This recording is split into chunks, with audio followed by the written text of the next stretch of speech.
Hi, welcome to Madras குடும்பம். உறவுகளே வணக்கம். இன்று நாம் அஜந்தா குகைகள், நம்ம வரலாற்றில் கேள்விப்பட்டிருப்போம். அஜந்தா குகைகளினுடைய வண்ணங்கள், குகை சிற்பங்களை பற்றி இன்றைக்கி நம்ம பார்ப்போம். இந்த வண்ண ஓவியங்கள், இந்த வண்ணத்தினுடைய ரகசியம் பற்றியும் இப்போ நம்ம பார்ப்போம். மகாராஷ்டிரா மாநிலம் ஜலகோன் ரயில்வே நிலையத்திலேருந்து 60 கிலோமீட்டரும், அவுரங்காபாத் இருந்து 107 கிலோமீட்டரும்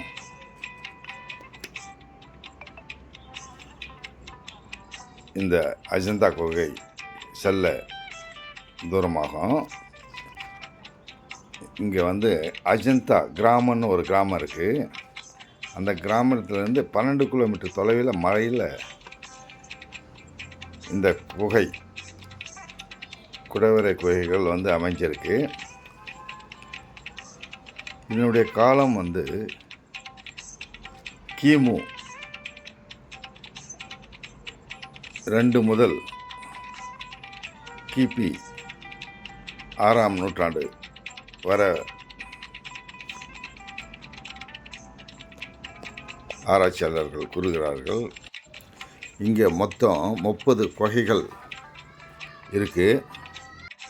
இங்கே அதிகமாக புத்தரின் வாழ்க்கை வரலாற்றை பற்றி விளக்கம், சம்பவங்களை அப்படியே கல்வெட்டுகளாகவும் ஓவியங்களாகவும் சிற்பங்களாகவும் சித்தரித்து உள்ளனர்.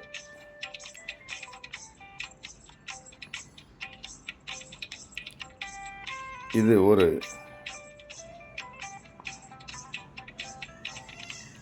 அழகிய ஓவிய குகைகள்.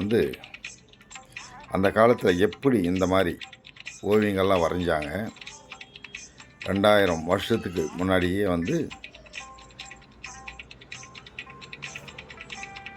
மிகவும் பிரமிக்கத்தக்கதாக இருக்குது. இங்கே புத்த துறவிகள் ஓய்வெடுக்கும் இடமாகவும் இது பயன்படுத்தியிருக்காங்க. இந்திய தொல்பொருள் துறை பராமரித்து வராங்க. அஜந்தா குகைகள் பற்றி சீன பயணி யுவான் ஷுவாங் அவருடைய புத்தகத்தில் குறிப்புகள் எழுதியிருக்காரு. ஒகாரா ஆறு இங்கே பாய்கிறது. இந்த ஆற்றுக்கு மேலே ஒரு குன்றின் மேலே இந்த குகைகள் அமைஞ்சிருக்கு. 76 மீட்டர் உயரம் கொண்டது. 9, 10, 11, 26, 29 குகைகள் பௌத்த வழிபாட்டிற்கும், மீதமுள்ள குகைகள் துறவிகள் தங்கும் விடுதிகளாகவும் பயன்படுத்தியிருக்காங்க. இந்த குகைகளை பாறைகளை குடைஞ்சி கலை நயம் மிக்க பெரிய தூண்கள், மண்டபங்கள், சிலைகள், புத்தரின் பல்வேறு வடிவங்களை ஒவ்வொரு குகையும் வெவ்வேறு பிரம்மாண்டமாக பிரமிக்க வைக்குது. அந்தளவுக்கு இங்கே குகைகளை செதுக்கி உள்ள சிலைகளை செதுக்கியிருக்காங்க. 1983ஆம் ஆண்டு உலக பண்பாட்டு சின்னமாக யுனெஸ்கோ இந்த இடத்த அறிவிச்சிருக்காங்க. கிமு 200 முதல் கிபி 650 வரையிலான பல்வேறுபட்ட காலகட்டத்தில் அடுத்தடுத்து வரைந்த ஓவியம்தான் இந்த ஓவியங்க. இங்கு ஒரே பாறையில் ஆற்றின் மேலே மலையில் 21 குகைகள் ஒன்றன் பக்கத்தில் ஒன்றாக செதுக்கப்பட்டு இருக்குது. இது மேல் அடுக்கு கீழே அடுக்கு அடுக்குமாடிகளாகவும் செதுக்கியிருக்காங்க. இதில் 5 குகைகள் ஓவியங்கள் வரையப்பட்டிருக்கு. பெயிண்ட்டு கண்டுபிடிக்காத காலத்தில் இத்தனை 1000 வருஷத்துக்கு பிறகும் இந்த வண்ணம் வந்து மாறாமல் அப்படியே இருக்குது. இதில் நிறைய பாருங்கள் சிதலம் அடைஞ்சிருக்கு. காரணம் வந்து மனிதர்கள் போய் சேதம் படுத்தியிருக்காங்க.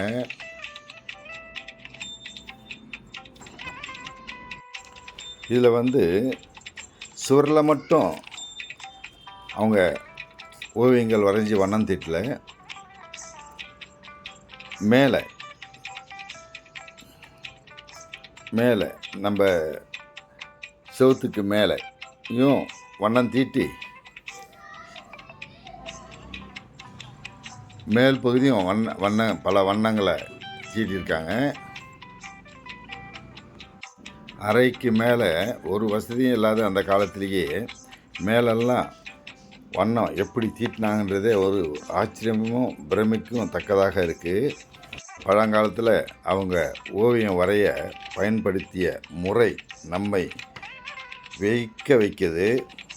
சுவற்றின் மேல் களிமண்ணும் சாணியும் கலந்த கலவையை பூசி அதன் மேல் சுண்ணாம்பு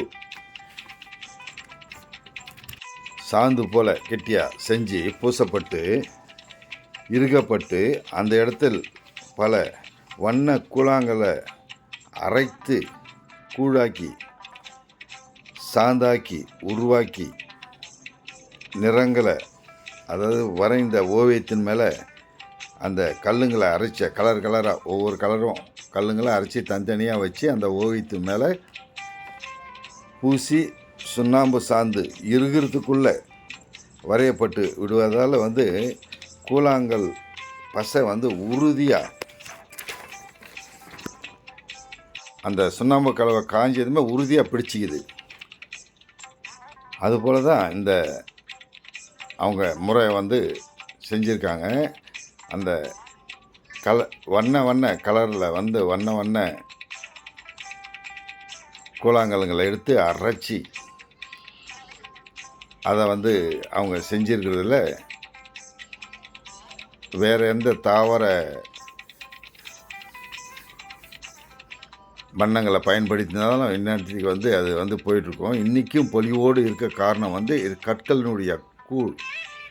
கற்களினுடைய அதை சாந்து போல் செஞ்சுருக்கவே அது இன்றளவுக்கும் அப்படியே பளிச்சுன்னு இருக்குது.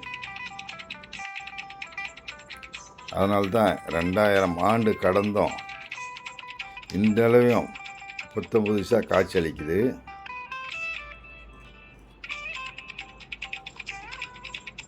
அதாவது மனிதர்களால் கொஞ்சம் ஓவியங்கள் அளிக்கப்பட்டது, கால நிலைகளால் சில ஓவியங்கள் சிதலமடைந்து உள்ளது.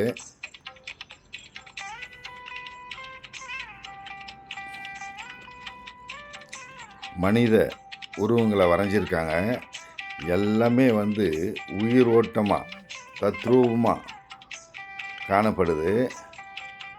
இதில் வந்து பெண்களின் பல்வேறு நிலைகளையும் வரைஞ்சிருக்காங்க. பெண்கள் கூந்தில் அப்படியே தத்ரூபமாக வரைஞ்சிருக்காங்க. அதே மாதிரி முகம், கண்கள் மீன் அமைப்பு போல்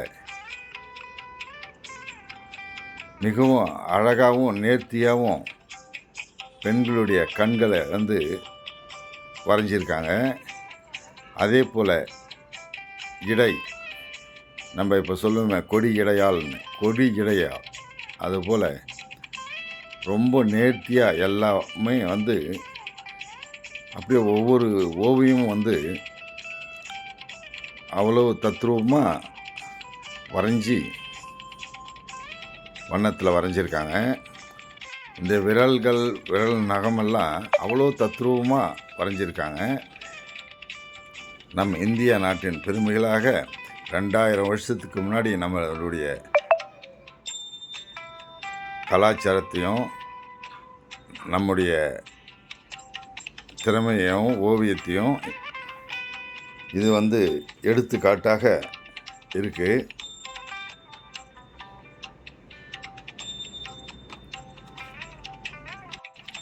நாம் எல்லோரா குகைகளை பார்த்துட்டு அஜந்தா குகைகளும் பார்த்துட்டு வரலாம். இது புத்தரின் இளமை கால வரலாற்றையும் இங்கே உள்ள சிற்பங்களும் ஓவியங்களும் எடுத்து காட்டுது.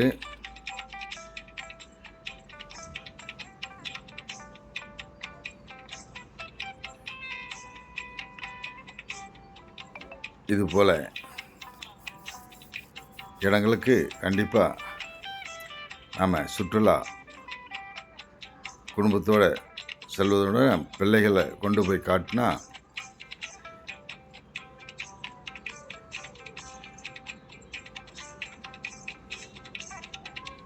பிள்ளைகளுக்கு ரொம்ப உபயோகரமாக இருக்கும்.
நன்றி, வணக்கம், வாழ்க வளமுடன்.